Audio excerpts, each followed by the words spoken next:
범야권의 한 관계자는 뭐 이런 말씀도 하셨어요. 이준석 대표가 광야에서 짖는, 광야에서 떠드는 XXX가 될 가능성이 높다.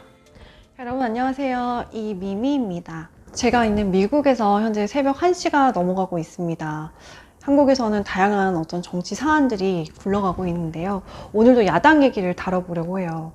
이제 저희 댓글로도 그렇고 메일로도 그렇고 여러분들이 많은 말씀을 해주셨는데, 너희는 이제 특정 세력을 대변하는 것 같다, 야당의 뭐 어떤 모 후보를 응원한다, 뭐 이런 얘기들을 많이 주셨는데요. 뭐 그렇다기보다는 저희가 이제 주로, 저는 또 특히 더 야당 쪽 취재를 주로 해왔고, 그렇기 때문에 취재원들이 그쪽에 좀 편향된 부분은 분명히 있는 것 같습니다. 근데 그 무엇보다도 이제 정권 교체를 하느냐 마느냐, 이제 저희가 이제 2달 정도 후에 이런 것들이 결정이 되기 때문에 야당의 변화와 혁신을 위주로 전달을 해드리는 게 저희의 책무라는 생각이 들어서 좀 그쪽에 맞춰서 진행을 하고 있다는 점 말씀을 드리려고 해요. 야당을 저희가 바라보는 시선은 오히려 애정이라기보다는 애증에 가까운 그런 것 같습니다. 아마 모든 기자들이 그럴 것 같아요. 자, 그럼 본론으로 넘어가 볼게요. 오늘 이제 이준석 대표에 대한 얘기를 해볼 텐데요.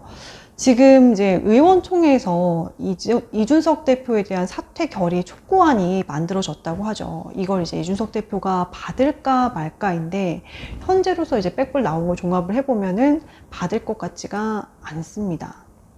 당 대표는요, 스스로 그만두지 않으면은 물러나게 할 방법이 없다고 하죠. 그러니까 스스로 사퇴의 뜻을 품지 않는 이상은 누구도 그 사람을 사퇴시킬 수가 없다라는 얘기예요.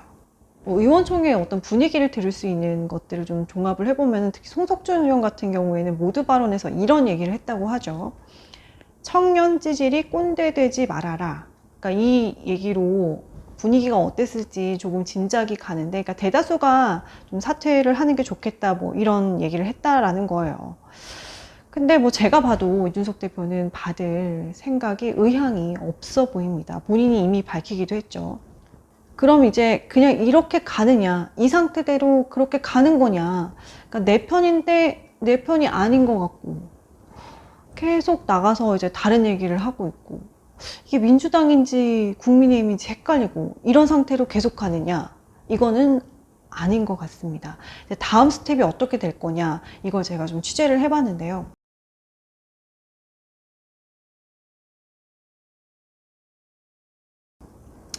중요한 거는 후보를 포함해서입니다. 어떤 성명서가 나올 수도 있다라고 하는 얘기들이 나오는데요.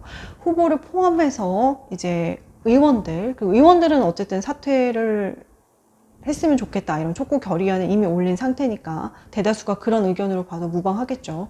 의원들도 그렇고 어떤 보좌진 협의회, 그리고 또 당원들, 그러니까 범국민의힘의 어떤 여론들을 총종합한 성명서가 나올 가능성도 있다라는 얘기들이 나오고 있는데요. 근데 그 내용이 어떤 거냐, 이준석은 정권 교체의 적이다, 뭐 국민의힘의 적이다, 정권 교체를 바라지 않는 사람들의 선봉장이다, 그리고 뭐 더 나아가서는 민주당의 엑스맨이다. 그러니까 너는 뭐 나가서 떠들던 말던 정권 교체를 원하는 세력이 다 같이 모아서 지금 시간이 없다, 다 같이 나가서 전진하자, 뭐 이런 식으로 나간다는 거예요. 범야권의 한 관계자는 뭐 이런 말씀도 하셨어요. 이준석 대표가 광야에서 짖는, 광야에서 떠드는 XXX가 될 가능성이 높다. 당심을 잃은 당대표가 나가서 스피커 역할을 한다고 해서 언론들이 그렇게 크게 받아줄까, 뭐 이런 생각들을 가지고 계신 것 같더라고요. 근데 이제 사실 당대표를 스스로 당에서 버린다는 게 참 쉽지는 않은 거거든요. 본인들이 이제 뽑은 건데 이거를 물린다, 왜 이렇게까지 하려고 하냐, 의원들도 그렇고. 근데 어떤 하나의 리스크로 좀 인식을 하고 있는 것 같아요, 지금 이 상태에서는. 선거가 이제 2달 앞으로 다가왔고, 적지 않은 상처들, 이제 지지율을 통해서도 그런 것들이 결과로 나타나고 있는데, 더 이상 이제 끌려갈 수 없다는 판단을 한 것 같습니다. 이제 오늘만 해도 후보가 이제 끌려갔다라는 얘기를 많이 하시는 분들이 있었는데요. 예를 들어서 이제 이준석 후보가 연습 문제를 냈죠. 지하철 이제 출근길 인사라는 그 연습 문제를 냈는데, 후보는 그거를 받아들였어요. 연습 문제를 풀었죠. 근데 이준석 대표의 반응이 어땠습니까? 그거 약간 이런 식의 반응이었죠. 뭐 관심이 없다 뭐 이런 얘기도 했었고요. 근데 뭐 울산 담화 때도 그렇고 더 이제 앞에 나가서는 입당 때도 그렇고 지금 이제 김종인 사태 때도 그렇고 뭐 이런 모든 어떤 일련의 사태들이 어떤 길들이기 하는 상황, 후보를 길들이기 하고 본인이 뭔가 원톱이 돼야 된다는 어떤 그런 것들이 좀 부담으로 작용이 돼서 더 이상 뭔가 끌고 갈 수 없다라는 판단을 내부적으로 한 것 같습니다. 정권 교체를 하게 되면은 대통령을 만든 당대표가 되는 건데 왜 이런 정치적인 길을 걷는 걸까? 우리가 좀 되게 이해가 안 됐었잖아요. 근데 이게 이제 돌이킬 수 없다라고 보고 어떤 본인이 이제 계속 후보를 디스하는 스피커 역할을 하면서 본인의 어떤 정치적인 정체성을 찾아가려는 거 아닌가 뭐 이런 분석들을 하는 분도 계시더라고요. 언제까지 끌려다닐 거냐, 이제 후보의 어떤 다급한 마음, 그리고 어떻게 보면 정권 교체를 원하는 그런 사람들의 마음을 이용하고 있다, 뭐 이런 얘기들도 들려오고 있습니다.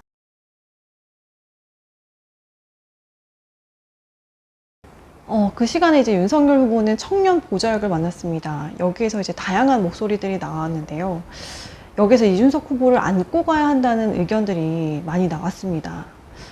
2030을 대변하는 그런 이미지를 이준석 대표가 갖고 있는 거는 맞는 것 같습니다. 그럼 이게 포장이냐 아니면 어떤 실체적인 표심을 갖고 있느냐 이거를 우리가 좀 따져봐야 될 것 같은데요. 이준석을 버린다고 해서, 그러니까 다른 말로 하면 이준석을 버린다고 해서 2030 표심이 날아가느냐 이거를 우리가 좀 생각을 해볼 필요가 있다라는 겁니다. 저는 2030이 원하는 핵심이 뭐냐, 결국에 이 결혼 문제, 취업 문제, 그리고 아이 문제, 더 나아가서 이제 30대가 넘어서는 경력 단절에 대한 문제, 이런 것들을 생각을 한다고 봐요. 저 같은 경우에는 지금 경력 단절이 됐으니까 재취업 기회를 잡아야만 하는 상황이거든요. 저도 이제 2030이 목도하는 그런 문제들을 제가 가지고 있다라고 보고요. 사실 근데 2030 세대들이 지난 대선에서는 문재인 정부를 많이 지지를 했습니다. 과반수가 사실 2030 세대가 찍기도 했고, 문 정부의 슬로건이 기회는 평등하게, 과정은 공정하게, 결과는 정의롭게였잖아요.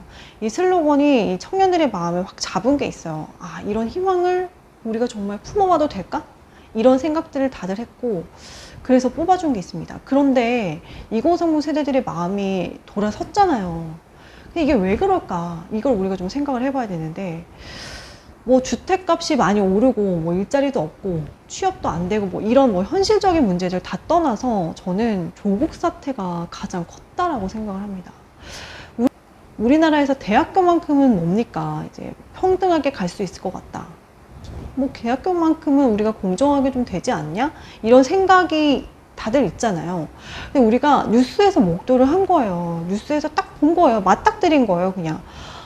아, 내가 교수 딸로 태어났으면은 의전원을 갈 수 있었겠네. 의사가 될 수 있었겠네. 뭐 이런 생각들. 그리고 또 우리가 주변에서 뭐 누구 딸 아들이 뭐 아빠 엄마 잘 만나서 뭐 로스쿨을 갔느니 뭐 의전원을 갔느니, 쟤 나보다 고등학교 때 분명히 공부 못했는데 어떻게 갔지? 뭐 이런 뭐 나중에 뭐 공부를 잘해서 될 수도 있고 실력대로 다 됐을 수도 있는데, 우리가 막상 좀 그런 의구심이 생긴다는 거예요. 조국 사태를 통해서.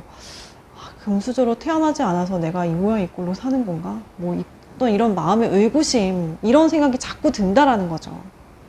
적어도 이런 불안감을 희망으로 바꿔준 비전을 윤석열 후보에게서 보고 싶은 겁니다. 이준석 대표가 이거를 해결해 줄 수 있을까요? 저는 퀘스천 마크예요. 물음표예요. 저 오늘 여기까지 하도록 하겠습니다. 미미뉴스 이미미였습니다. 여러분 구독과 좋아요 눌러주시고요. 사랑합니다.